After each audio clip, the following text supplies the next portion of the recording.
Pengalaman-pengalaman seperti apa sih yang Ayul dan Yohana dapatkan pengalamannya? Siapa dulu Ayul? Apa yang paling berkesan? Selama saya mengikuti kegiatan Sabang Merauke ini yang paling berkesan ya terutama jalan-jalan ya. Misalnya setiap jalan-jalan itu selalu ada nilai yang menonjol. Misalnya kita jalan-jalan ke Tugu Proklamasi berarti mengandung nilai keindonesiaan, rasa cinta tanah air yang sangat tinggi. Jadi kita ke Tugu Proklamasi sambil belajar gitu.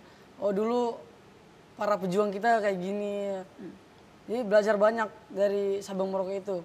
Terus misalnya nilai pendidikan kita ke Universitas Indonesia waktu itu yang batch pertama ke Universitas Indonesia. Oh sempat jalan-jalan ke kampus UI? Sempat jalan ke kampus UI itu buat janji cita-cita terus ditanam di kampus Universitas Indonesia. Siapa nih yang buat janji?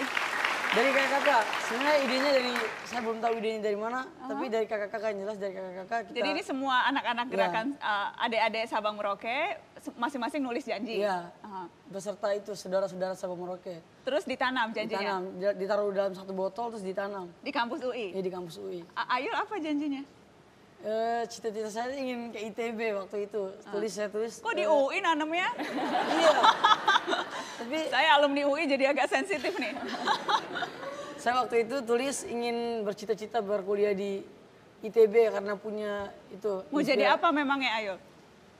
Ya, waktu itu saya ingin menjadi seorang presiden. Mau jadi presiden? Oke.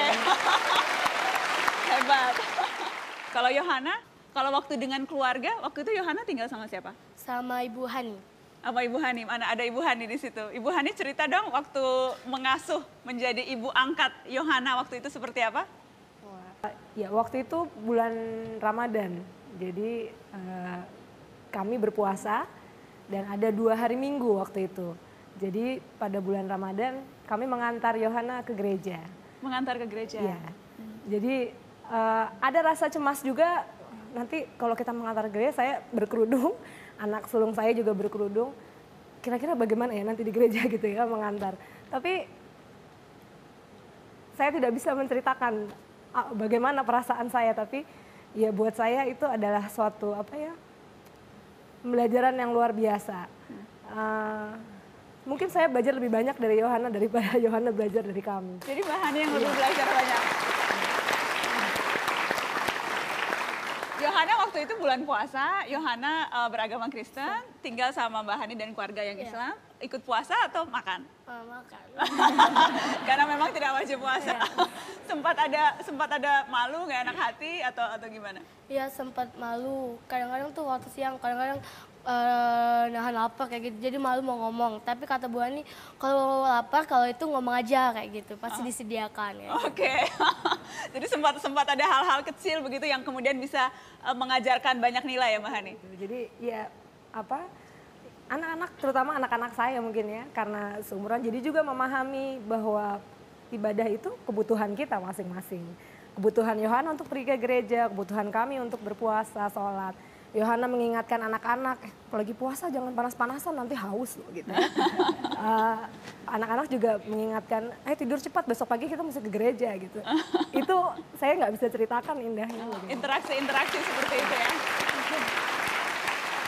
Pak Ayul dulu tinggalnya dengan keluarga Pak Ikrar Nusa Bakti sama Ibu Ika. Itu. Ada di situ. Yeah. Jadi tinggal bersama Pak Ikrar Nusa Bakti, itu juga sering diundang ke Mantan aja loh Pak Ikrar. Dan kemudian ada Ibu Atika. Bu Atika cerita dong waktu mengasuh Pak Harul Rozi dulu seperti apa? Jadi biasanya saya dan Mas Ikrar bangun subuh-subuh untuk dari rumah kita di Bekasi, kantor di Gatot Subroto dengan kemacetan yang luar biasa. Dan waktu ada Ayul, dia tepuk tangan melihat jalan tol. Saya bilang, kenapa? Ya Ayul, iya bunda harusnya bersyukur punya jalan sebagus ini. Karena di desa saya nggak ada. Saya dan Mas Ikrar langsung berpikir, wah selama ini kita kurang bersyukur ya.